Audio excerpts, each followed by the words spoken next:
When we have a desire, it's common to question the who, what, when, and how. We often wonder how it will come to fruition and when we will see the evidence of it in our physical reality. Our human mind wants to understand the process and control the outcome, but our higher self knows that everything we are experiencing is a perfect part of the desire unfolding. In his writings and books, Neville Goddard reminds us again and again that our desires are from the God within us and that they are the spoken words of God. This is what I'm going to explain to you. When you understand that your desires are from God, they are your identity and act as a means to connect with God, you will become unstoppable. So let's delve deeper into this concept. Many of us come from backgrounds where we were taught to deny ourselves what we truly desire. We are taught that we must accept the facts of life, even if they produce feelings of pain or suffering, to learn and grow. But in the conscious manifesting community, we are taught the opposite. We are told that we can be and have everything we want, regardless of any past or present circumstances. Neville Goddard's teachings suggest that we have the power to create our reality through our thoughts and beliefs. However, despite the power of our imagination, we often find ourselves holding on to past experiences that contradict these teachings. For example, if we have experienced repeated failure or disappointment in a particular area of our lives, it can be challenging to believe that we can manifest success in that area. It can feel as if we are deluding ourselves or that it's all too good to be true. The key to overcoming these doubts and limiting beliefs is to recognize that our past experiences do not define us. Just because we have experienced failure or disappointment in the past does not mean that we are destined to continue experiencing it in the future. We have the power to create a new reality for ourselves by changing our thoughts and beliefs. It's easier to accept the facts as they are and to believe that we must strive for what we want instead of resting in the knowledge that everything we want is already ours. This is where building faith in our awareness of God and gaining a deeper understanding of where our desires spring from come into play. According to Neville Goddard, we should look upon our desires as the spoken words of God and every word as a prophecy of what we are capable of being. We should not question whether we are worthy or unworthy of realizing these desires, but accept them as they come to us. We should give thanks to them as though they were gifts and feel happy and grateful for having received such wonderful gifts. Then we should go our way in peace. Remembering this truth is often easier said than done, especially when it comes to manifesting a specific person. Perhaps they have left us for the time being, and we are fighting an old story from the past. But when we understand that our desires are the spoken words of God and that we are one with everyone and everything, we can begin to transcend the part of us that questions whether we are worthy of our desires or whether we are doing the right thing. It's also crucial to remember that our desires don't just serve us, they serve other people as well. Whether it's the desire to be in a loving relationship with a particular person or to be in the career of our dreams, we must trust that it is in the best interest of everyone involved. We would never be given a desire if we didn't already have the means to manifest it, and if it were not for the benefit of everyone involved. God makes no mistake. However, it's essential to understand that manifesting our desires is not about controlling the outcome or manipulating other people to fulfill our desires. It's about aligning with our higher selves, which are already one with the God within us. It's about understanding that our thoughts and beliefs create our reality, and that we must align our thoughts and beliefs with our desires to manifest them into our physical reality.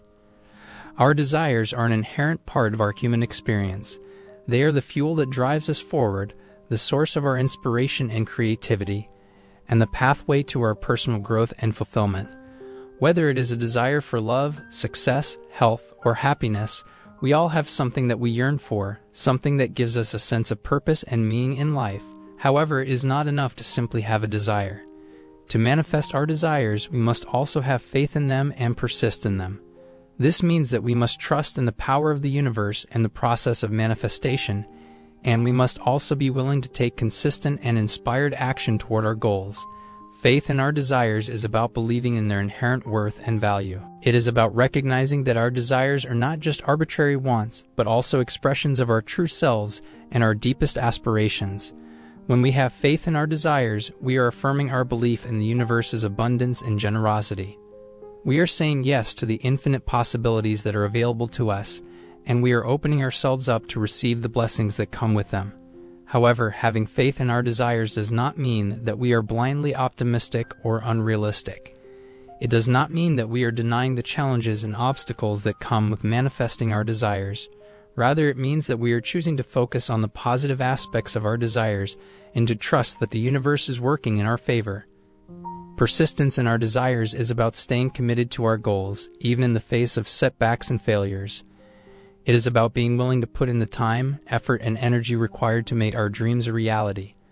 When we persist in our desires, we are sending a powerful message to the universe that we are serious about what we want and that we are willing to do whatever it takes to achieve it. However, persistence does not mean that we are rigid or inflexible in our approach.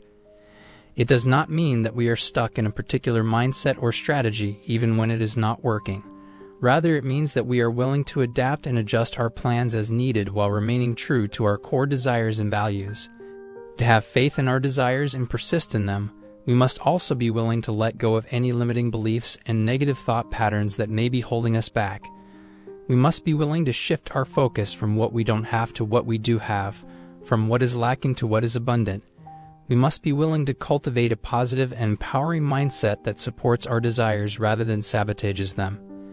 In addition, having faith in our desires and persisting in them requires us to take inspired action toward our goals.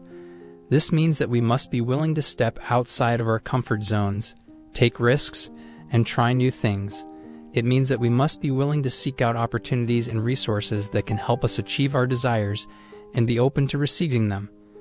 The journey toward conscious manifestation often begins with a desire to obtain something that we believe will make us happy. It is perfectly fine to desire beautiful things for ourselves and others. However, sometimes we become so engrossed in manifesting our desires that we forget the real purpose of our spiritual journey, which is to connect with our inner God, our I Am.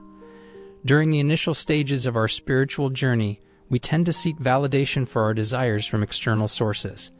We tend to overconsume information and seek answers to our questions in social media posts, YouTube videos, and online blogs.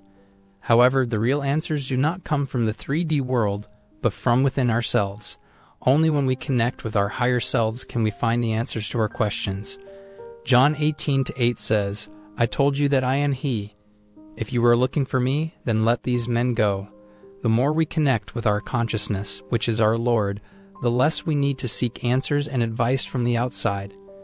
We should all take at least 10 minutes out of our day to connect with our inner God. When we do so, we will begin to receive the answers and signs that we are looking for.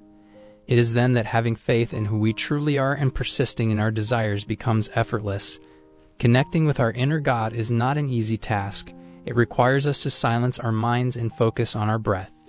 We need to release our thoughts and emotions and allow ourselves to be present at the moment.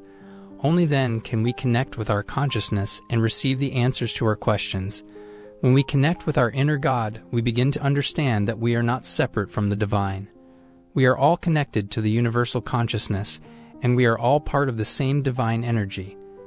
This realization allows us to let go of our limiting beliefs and fears and embrace our true selves. The process of connecting with our inner God is not a one-time event. It is a continuous journey that requires us to be present in every moment of our lives. We need to be mindful of our thoughts and emotions and focus on the present moment. When we do so, we become aware of our divine nature, and we begin to manifest our desires effortlessly. The idea that we can have everything we want in life is not a new one, but it has gained significant momentum in recent years. The rise of the conscious manifesting community has brought this idea to the forefront of our collective consciousness, encouraging us to let go of limiting beliefs and embrace the power of manifestation. At its core, manifestation involves aligning our thoughts, beliefs, and emotions with our desires. This means letting go of negative beliefs and focusing on the positive things we want in life. By doing this, we can attract these things into our lives and create a reality that is aligned with our deepest desires. One of the most powerful tools for manifesting is visualization. This involves creating a mental image of the thing we want and then focusing on it until it becomes a reality. Visualization is a powerful way to activate the law of attraction and create the life we want. When we visualize, we are sending a powerful message to the universe that we are ready to receive what we desire. However, simply visualizing what we want is not enough. We also need to take action and make choices that align with our desires. This means stepping out of our comfort zone and taking risks that will help us achieve our goals. We need to be willing to put in the work and make sacrifices to bring our desires into reality. Another important aspect of manifestation is gratitude. When we focus on what we are grateful for, we attract more of the same into our lives. By expressing gratitude for the things we have, we are sending a powerful message to the universe that we are ready to receive more abundance. Neville Goddard greatly emphasized the power of the imagination and the use of visualization to manifest desires into reality. Goddard believed that our thoughts and beliefs shape our reality, and that by changing our internal state, we can create a new external reality. One of Goddard's most famous teachings was the concept of living to the end. This means imagining ourselves already in possession of our desired outcome and experiencing the emotions and sensations of that reality. I hope I was able to deliver a good analysis of this idea by Neville Goddard. And of course, this doesn't mean we agree with every single thing he said or believed in, because in the end, everyone will form his or her own opinion, and that is why we are analyzing and discussing his ideas and methods to fully understand his approach and general ideas, as he was a great teacher and inspired millions of people around the world. If you want to share your opinion, comment down below this video. And if you haven't subscribed to our channel, please subscribe to it and press the bell icon for more interesting, informative, and helpful videos on manifestation. Thanks for watching. See you in the next video.